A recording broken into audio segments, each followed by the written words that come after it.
С 1 января 2020 года в детской республиканской больнице осмотрено более 2000 детей в возрасте до 15 лет, 1500 из которых переболели ОРВИ, а остальным был поставлен диагноз острые вирусные инфекции. Некоторые болеют целыми семьями и по 2 раза за сезон. У нас это поочередная такая ситуация произошла. Началось со старшей дочки, потом они передавали друг дружке, и, в общем-то, получилось так, что средняя заболела, младшая заболела. По второму кругу, и вот мы никак не можем отойти от этой больницы, она стала нам как вторым домом. Диагнозы также ставились методом экспресс-диагностики, который выявил 7 подтвержденных случаев заболевания гриппом группы А и 3 случая заболевания гриппом группы Б. С 1 января госпитализировано 92 ребенка. В среднем в день детская больница принимает до 100 человек. На сегодняшний день в больнице на стационарном лечении находится 24 малыша. Ведем статистику, и вот по нарастающей до сегодняшнего дня, можно сказать, достигаем вот пока пика. Но мы достигли пика или не достигли, еще мы не знаем, потому что мы пока на увеличение идет количество больных. И вот в последнюю уже неделю начали появляться уже именно больные именно с гриппом, то есть грипп А, типа А и Б. Мы тесты получили, мы это делаем тестирование больных. И тоже по нарастающей у нас тоже получается, что были сначала 1-2, уже в последний день 2, несколько 10 было, самое количество 10 больных, а за один день было зарегистрировано.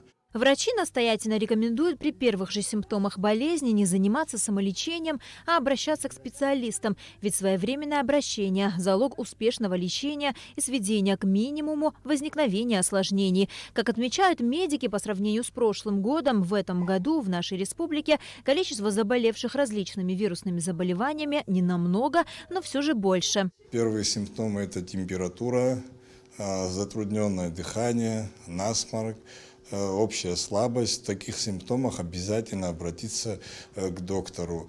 И у меня такая просьба, пользуясь случаем, у нас очень много больных в нашей республиканской детской больнице, учитывая то, что нам приходится заниматься и стационарными больными, вести амбулаторный прием очень тяжело, мы просто физически не успеваем, поэтому большая просьба обращаться в поликлиники по месту жительства. Ситуацию с детской заболеваемостью сезонными ОРВИ главврач детской поликлиники Ада Абухба назвала обычным февральским подъемом заболевания. Если за прошлую неделю мы приняли всего 417 детей больных ОРВИ, в том числе и вызова на дом, то буквально за понедельник, 3 февраля, мы приняли 101 ребенка. Мы сегодня тестировали детей таких средне-тяжелых на вирус гриппа А и Б, но пока положительных не выявили. В поликлинике также введены соответствующие меры профилактики. В этом году мы приобрели локтевые дозаторы, установили их в коридорах,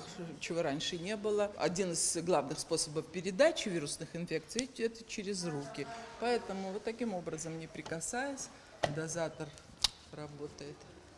Ими могут пользоваться и родители, и дети. Вакцинация или прививка – это наиболее эффективный метод профилактики от гриппа. Однако ни одна вакцина не защитит ребенка на 100%, но однозначно минимизирует течение и последствия болезни. Это у нас извечная проблема, к сожалению, потому что очень мало людей вакцинируются. По тем или иным причинам очень много так называемых отказников, которые пишут отказ.